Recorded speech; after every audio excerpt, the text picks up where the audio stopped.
Bom dia, galerinha do nosso quinto ano. Estamos nós novamente para mais uma videoaula.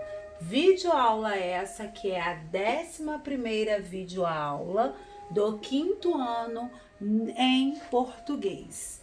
E aí, eu torno a falar com vocês a mesma coisa que a tia Claudinha falou na nossa aula anterior de matemática, que é necessário, é principal, é essencial que você tenha no seu caderno esse cabeçalho com a nossa videoaula e com a nossa proposta da videoaula. Porque quando você envia para a tia Claudinha o mini vídeo, né, que é a sua chamadinha ali, quando você faz tudo aquilo, quando eu inicio, eu já vou logo verificar pelo cabeçalho qual é a minha videoaula, qual foi a proposta da minha videoaula, para então eu iniciar no seu visto do seu material, para que nada se perca. Então é muito bom que você preste muita atenção quanto a isso. E torno a falar, tem crianças que não estão fazendo interação, que não vêm enviando, então é necessário, por favor, semanalmente, quando nós estamos terminando cada cronograma, é necessário que se envie, tá? Para que nós possamos estar visualizando o que você fez, o que você apresentou daquela aula. Tudo bem? Então, a nossa 11ª videoaula de português hoje, nós temos cuja proposta é a correção das atividades anterior, que são as páginas 20, 22, 23 e 25. Nós temos o conteúdo de hoje lá no nosso segundo momento, que vai ser sobre linguagem formal e sobre linguagem informal, e vamos falar também das gírias, que vai ser o estudo da língua. Bem, nesse momento, né, nós vamos estar lá desde a página 20, quando nós falamos sobre as palavras que são terminadas em ense, né? Então, quando nós verificamos, nós já estamos estudando sobre siglas, abreviaturas, né? E aqui na 1 pede, relacione os nomes dos municípios, as palavras que se referem a cada um deles, pintando com a mesma cor. Bom, eu aqui coloquei uma palavra, aqui vocês vão pintar da mesma cor. Por exemplo, Londrina, londrinense. Então, a mesma cor que você pintar Londrina, você tem que pintar londrinense, tá bom? Paraty, paratinense. Araçatuba, araçatubense. Recife, recifense. Sinop, sinopense. Tá? Então, aqui estão, né, os nomes dos municípios, né? E aí, as palavras que se referem a cada um deles. Então, você vai pintar de acordo, tá? Bom, no número 2, eu peço para acrescentar a terminação ense, né, nos nomes desses países. E aí ficou Canadá, canadense. Estados Unidos, estadunidense, ou também muitas das vezes as pessoas falam norte-americano, por isso que eu coloquei, porque vocês já devem ter ouvido mais norte-americano. E na C, Uganda, ugandense, tá bom? Bom, na 3, né, pede para que a gente, e aí precisa ser feito no caderno, tá? Porque aqui vocês vão pesquisar nome de estados brasileiros e que dão origem, palavras dão origem terminadas em ense. Eu coloquei algumas: Maranhão, maranhense, Piauí, piauense, Roraima, roraimense, Tocantins, tocantinense. Bom, você pode ter colocado outro, não tem problema, tá? Eu só coloquei alguns, né, para notificar, para passar para vocês. E aí vocês vão colocar página 20, número 3, tá bom? Porque ele é no caderno. Bom, vamos lá para nossa página 22. E aí nós temos a interpretação oral, né? Mas nós temos também uma interpretação escrita, né? E a interpretação escrita é dessa conversa quando nós falamos, né, sobre aqui o post aqui, né? E aí, vamos lá. Identifique no texto o nome do usuário da rede social e escreva. Coloquei o ponto de fora, tá? 2. O que você entendeu por turismo gastronômico? Eu coloquei que se trata do turismo cujo foco é a gastronomia local, considerado elemento da cultura daquele lugar, né? Quando a gente está se referindo àquele lugar, àquele local, né? Qual é o tipo de gastronomia? Bom, na 3, sublinha no texto o trecho que descreve a fotografia do post. E aí, eu coloquei aqui puxeira quentinha, porque, ó, tia Renata, me ajuda aqui. Vai daqui. O pucheiro foi uma delas. Nele tinha principalmente carnes e legumes, tipo uma sopa bem quentinha. Então, eu quero sublinhado até aqui, tá bom? Isso no post, lá da página 21, tá? Então, vamos lá. A 4. Porque o autor afirma que pucheiro estava muito gostoso perto de outras comidas provadas nos restaurantes da capital. Coloquei, porque os restaurantes passaram a usar o mínimo possível de sal em suas comidas depois que o governo criou uma campanha contra o consumo exagerado desse tempero. E a refeição do posto foi uma exceção, tá? Então, por isso que eu coloquei aí para vocês. Bom, na 5. Por que o governo do Uruguai lançou a campanha Menos Sal e Mais Vida? Né? Foi lançada, lembra quando nós vimos? Foi lançada essa campanha lá no Uruguai. Aí eu coloquei, o governo uruguaio lançou a campanha porque as pessoas estavam consumindo muito sal. Então, por isso que foi lançado essa campanha. Bom, lá na página 23, o lema da campanha citada é menos sal e mais vida para a nossa saúde. Qual a importância de haver essa mudança de hábito? O que vocês acham? Eu coloquei, o consumo excessivo de sal é prejudicial à saúde, podendo causar problemas como hipertensão, retenção de líquidos e cálculo renal, tá? Então, por isso, o uso excessivo de sal traz todas essas assim, prejudiciais à nossa saúde. Então, por isso que o governo uruguaio, ele lançou essa campanha, tá? Que é menos sal e mais vida. E aí a gente verifica o porquê, né? 7. O post lido é composto por uma fotografia e um texto escrito. Que nome receber as palavras em azul acompanhados do sinal hashtag no final do texto, assinale a alternativa correta. Eu já falei o nome, né, do sinalzinho aí que nós chamamos de hashtag, que é esse sinalzinho aqui, né? É uma hashtag. Bom, você sabe qual é a função dessas palavras em um post? São palavras-chave que viram hiperlinks, servindo como um mecanismo de busca de um assunto em comum na internet, tá bom? Então, por isso, né, que nós vimos aí. Bom, na página 25, que é do texto, que é aquele relato de um turismo de bicicleta, né? E aí, nós vamos também responder a página 25 no caderno, tá? Então, vai lá, página 25, né? Nós vamos fazer da 1 a 4 no caderno. Então, vamos. Para onde as meninas e a avó viajaram? Aí eu coloco. As meninas e a avó viajaram para o Vietnã. 2. Por que elas escolheram a bicicleta como meio de transporte? Porque além de ser uma forma mais saudável de se locomover, a bicicleta não polui o ambiente, não faz barulho e ainda é possível apreciar melhor as paisagens da cidade. Então, todos isso aqui são os benefícios, né?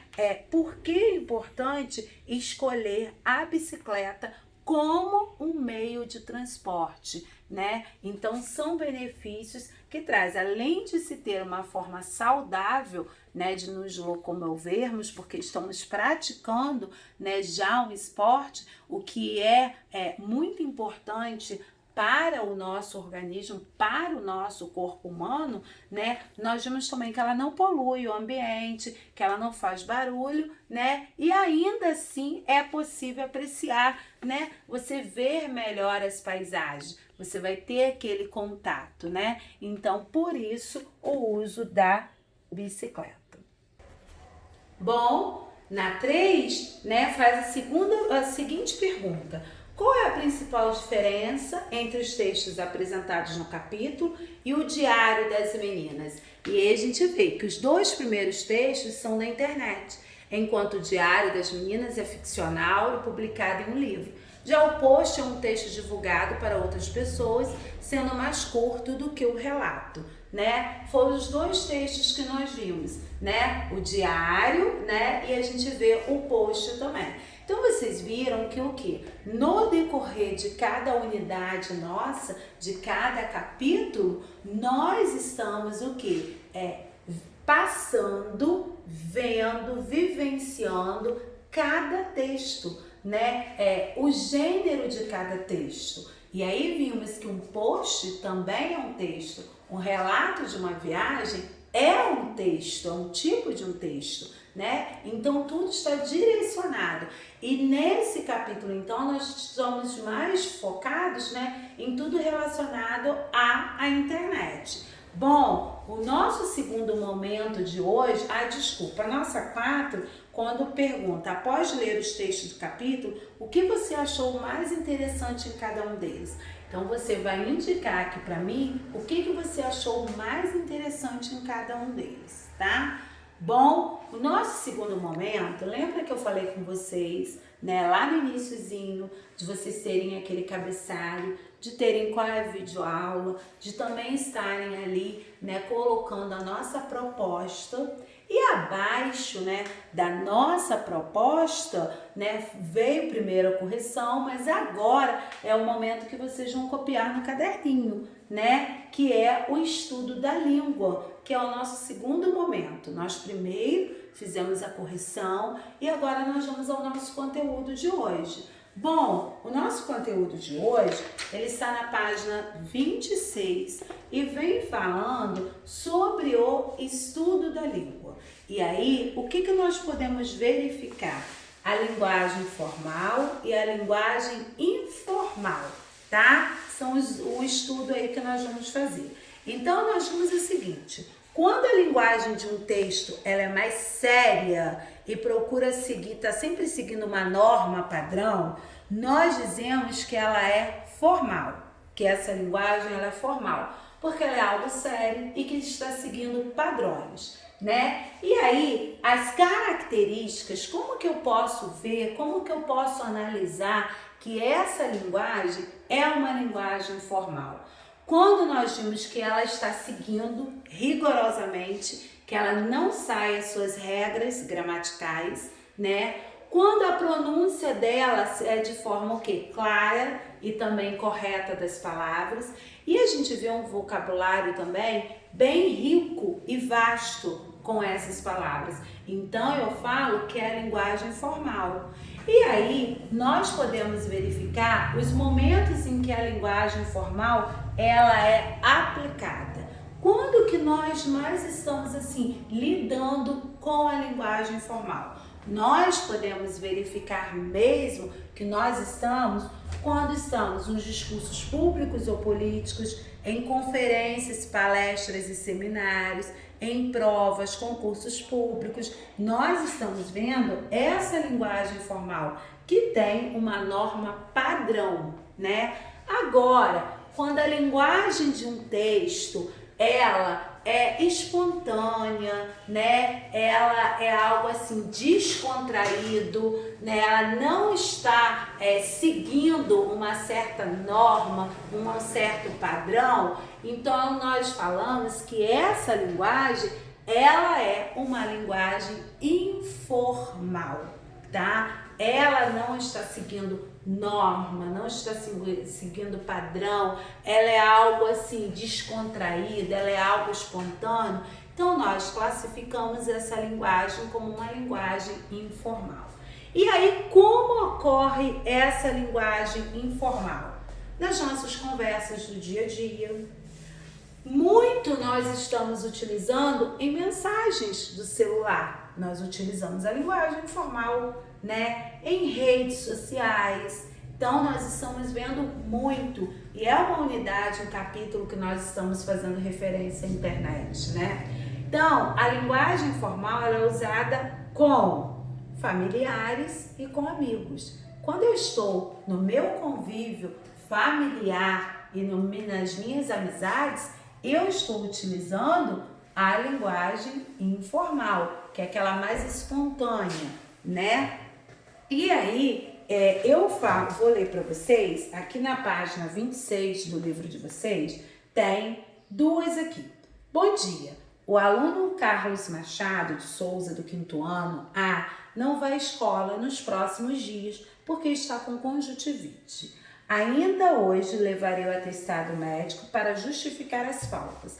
Atenciosamente, Alberto Machado de Souza. O segundo. E aí, beleza? Beleza com B-L-Z. O Carlinhos está zicado. Pegou uma conjuntivite, está meio mal. Sem chance dele ficar perto dos colegas. Tem como avisar a galera aí? O quando com o que, o de e o ó. Quando puder, eu levo o atestado. Abração, Beto.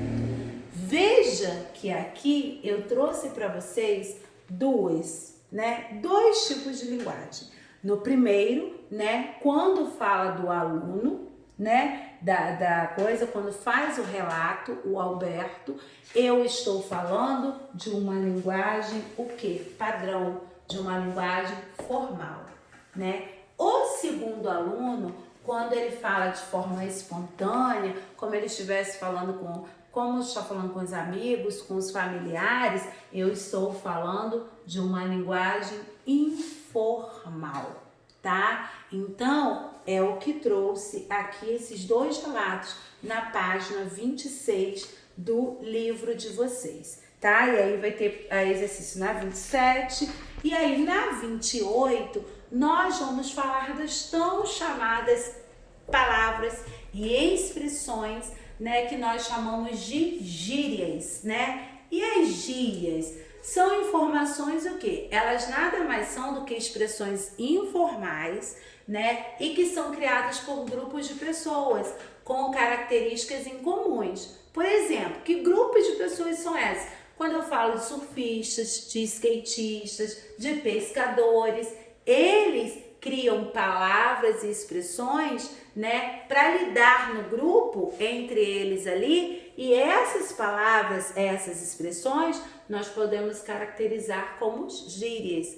Então, com o passar do tempo, as gírias elas podem ser utilizadas por outras pessoas também, que não fazem parte daquele grupo que as criou, né? Daquele grupo que estavam ali em comum, mas elas também podem fazer parte. E aí, lá na página 28, tem aqui. E aí, pronto para um rolê de bike? Aí depois fala, tem de ser casca grossa para surfar naquele pico. Antigamente os cantores eram supípos, hoje em dia são de Araque. Essa mina tem base, olha lá, tá apavorando nas manobras. Então, esses tipos de linguagens foram linguagens denominadas o quê? São linguagens informais, né? São linguagens informais que são espontâneas, são linguagens descontraídas e que foram criadas por determinado grupo.